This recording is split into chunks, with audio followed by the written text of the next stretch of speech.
What's up, guys? Fight of the night. No secret, no shocker, no surprises here. Emmett and Burgos. Performance of the night went to Jim Miller and Justin James. They all won $50,000. Congratulations to them. John Morgan, what do you got? Dana, main event. So a dominating wrestling win for Curtis Blaydes, maybe not the most exciting main event of all time. I just want to get your thoughts on kind of his performance tonight. Yeah, I mean, he won. He talked a lot of shit coming in this week. I don't think you talk the shit that he talked this week and come in and perform like that, talking about ragdolling people and he's not getting paid and yada, yada. He should be getting the title shot. And, he gassed out at the end of the third round, made it to the fifth and won the fight. He won. You said it, he's talking about title shots. Obviously, you have a heavyweight title shot, and of course, Francis Ngannou is next. But Curtis said coming in, once I win, I think I'll hang out and wait around. I should probably be right behind Francis. Is that the type of win that you could give a guy a title shot? Well, first of all, his two losses are to Francis. How do you give him the title fight over Francis? But yeah, he would be considered next in line. With his performance tonight and his cardio, I wouldn't wait around if I was him. I'd stay active. I'd stay busy. I like Curtis Blaydes, but Curtis Blaydes has the wrong attitude as far as I'm concerned. I don't have anything against the kid at all. He just, when you talk shit like he talked this week, man, you better come in and whoop somebody's ass when you talk shit like that. When you talk the shit that he talked and perform like you performed tonight, you look stupid. The opposite end of the spectrum, Josh Emmett, that fight obviously was incredible. As you said, clear fight of the night. What did you think about his performance tonight? Incredible. He looked good. Considering his knee in the first round, he kept throwing bombs. He took some nasty leg kicks and kept throwing bombs. He hit Burgos. Burgos went down. Burgos got back up. Both guys had unbelievable chins. It was a very fun fight. The thing that I feel sorry for these two guys are that fight was incredible, and it's obviously a candidate for fight of the year. But the problem is this year is Joanna Jędrzejczyk versus Weili Zhang happened, And if you look at what was on the line, it was 5 rounds, and it was just fucking badass. It just sucks for those two because that fight was incredible. And Emmett saying, he wants respect now. He's like, I need to fight up some guys to the top. What are you planning on doing with him? Dude, I talked to these guys on Friday, and he did exactly what I was talking about, There's never been more spotlight and shine on this sport than there is right now. Every day on ESPN, whether it's on the lower bottom graphic or, they're talking about it, or that's on the scroll on the bottom, it's UFC every day. And, it's what the media is talking about right now because there's nothing else going on. So they've never had a bigger opportunity with more people watching them. People were talking all this shit about Cavillo versus It did 1.4 million fucking views, So the sport's kicking ass right now, and I shouldn't say that. The UFC's kicking ass right now, and these kids are getting a lot of attention. So you have to go out and perform, and they did. Kind of a weird moment in the first fight of the night. I wanted to get your take on this. Max Roshkoff was saying, telling his corner, "Hey, call it, I'm done." His corner didn't. He ultimately kind of had to call it himself. Bob Bennett has said that he'll look into it. Did you see that whole scenario unfold? Did you have any thoughts on what happened there? So apparently his manager has been terrorizing Sean Shelby that this guy is the guy. This guy's the future of the sport. And finally, Sean said, okay, I'll bring him in. I got a last-minute replacement, and brought him in.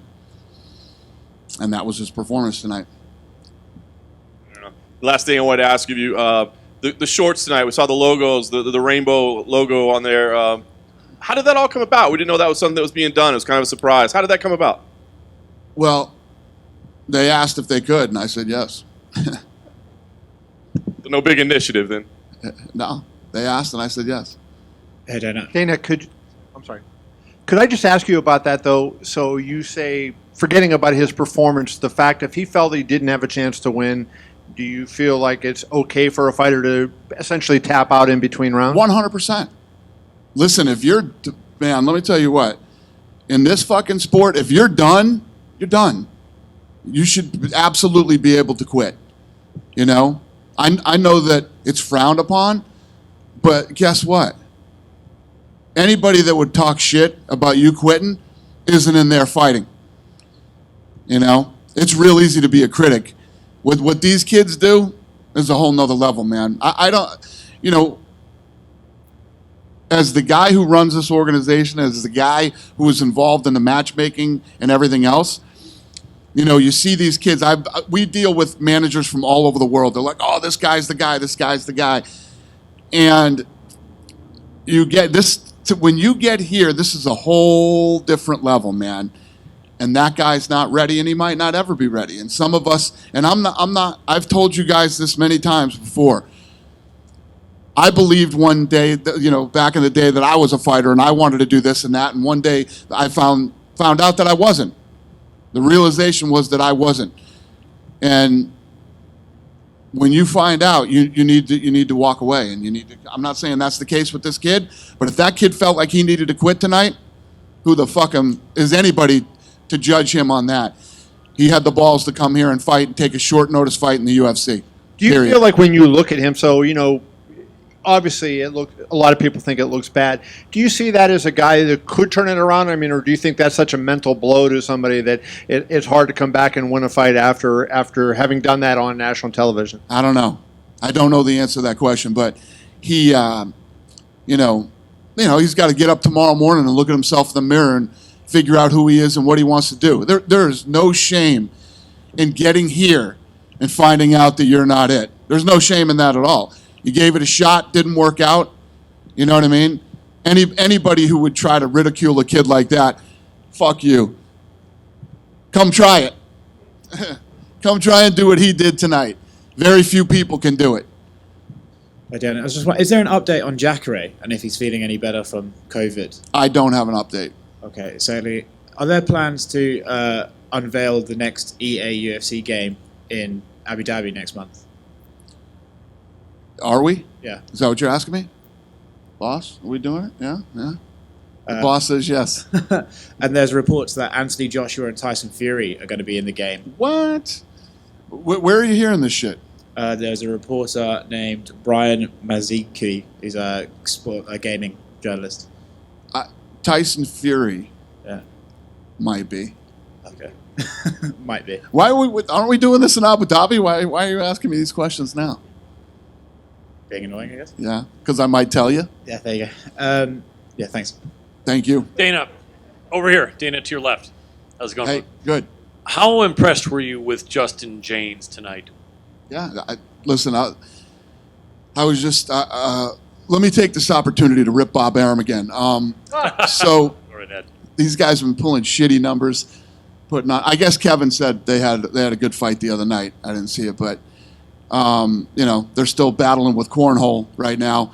And but these kids out the gate since day one have been putting on incredible fights. And if you look at what's going on in sports right now, you know, some of these guys are just getting back and starting to train, and nobody's playing yet.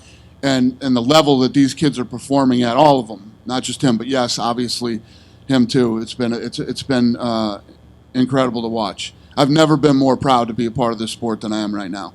Absolutely. This might be more of a question for Sean, but when you call a fighter for a last-minute opportunity to be in the UFC, I'm curious, what percentage say I'll take that, and what percentage of the time does Sean have to go looking for the next guy and the next guy? There's tons of kids who take the opportunity, yeah. So a lot of these kids stay in shape.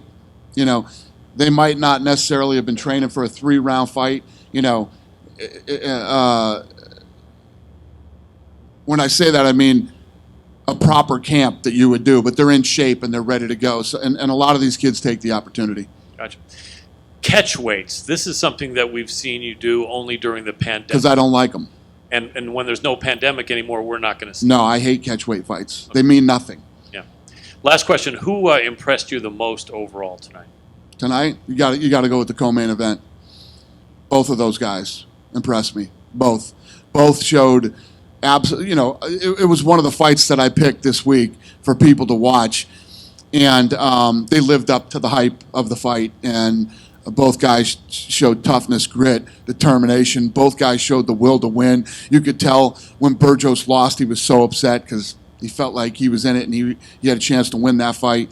And like Emmett said, tonight was his coming out party. He's been working hard. He went through that shit when he first came into the UFC. He got injured, and sat out for a while. And tonight was his night, man. Tonight was his night to shine.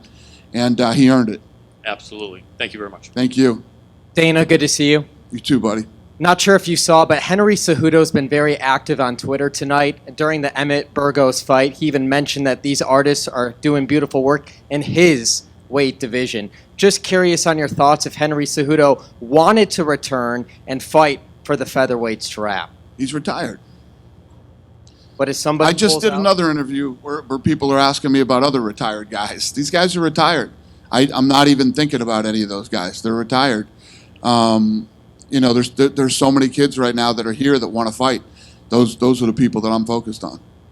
Josh Emmett, a few moments ago, he was up there on the podium. He mentioned that he'd be interested in a top 3 opponent.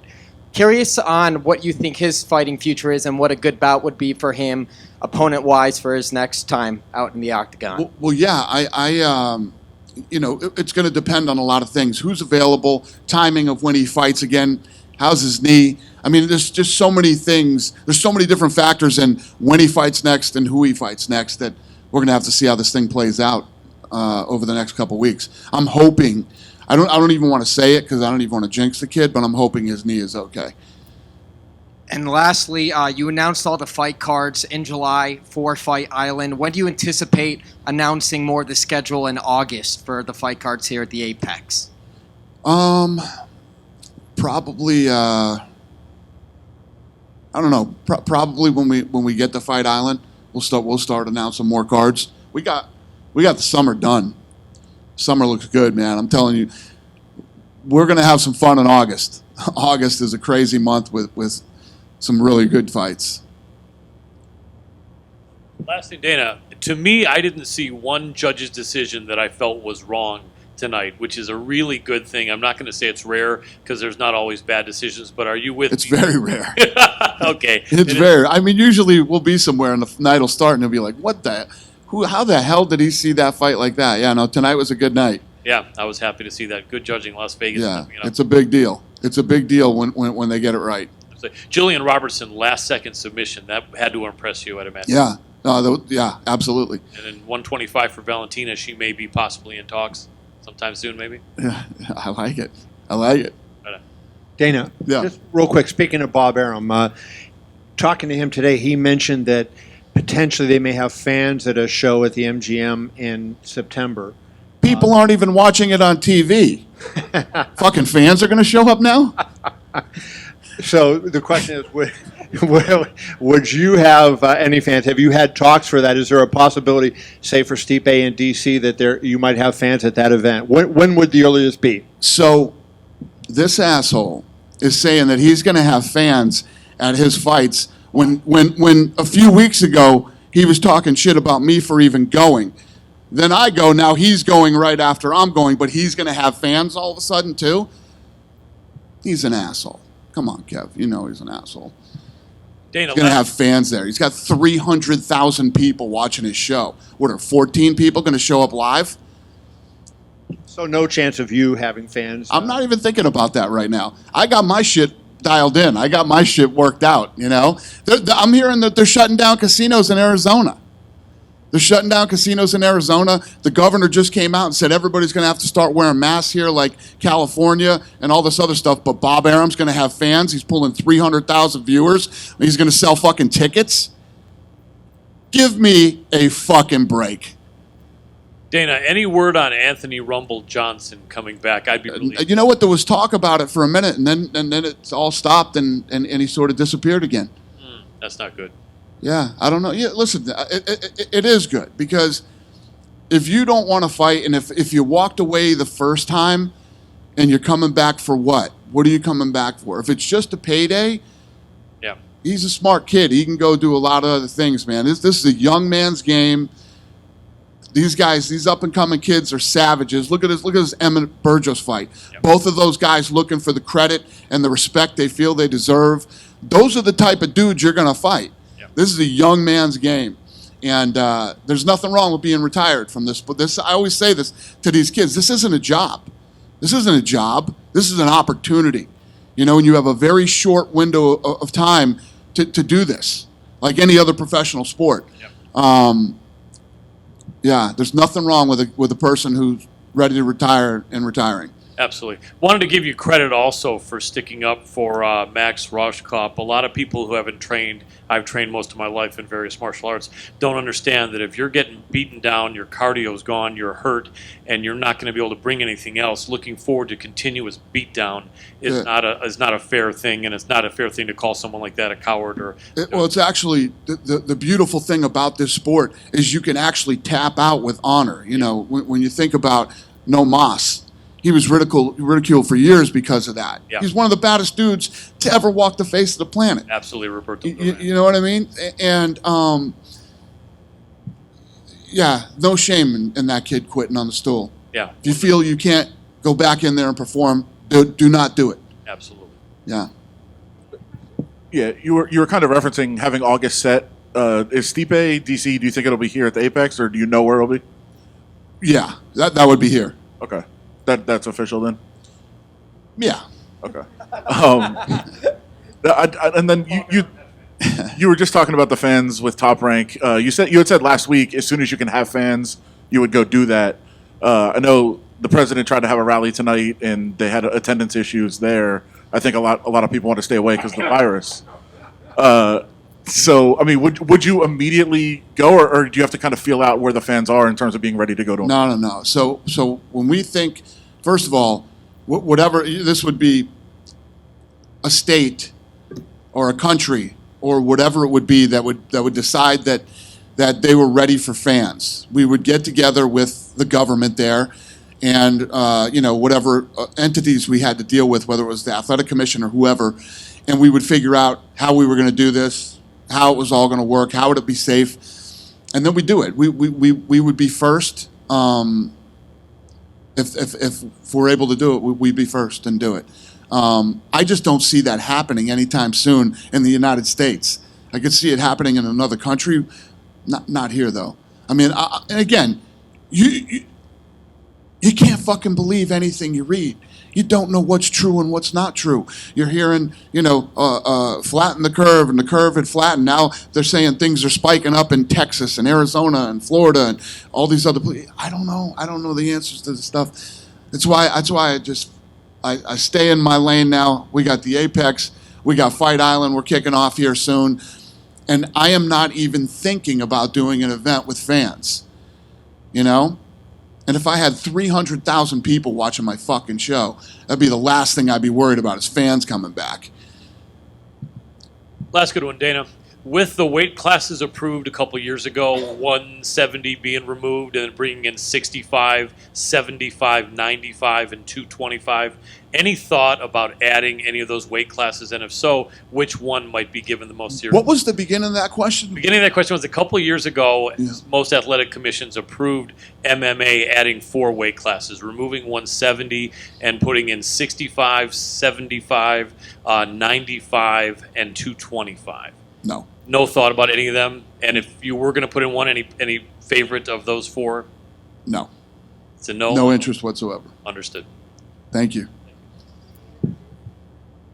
You guys done with me? Have a great weekend.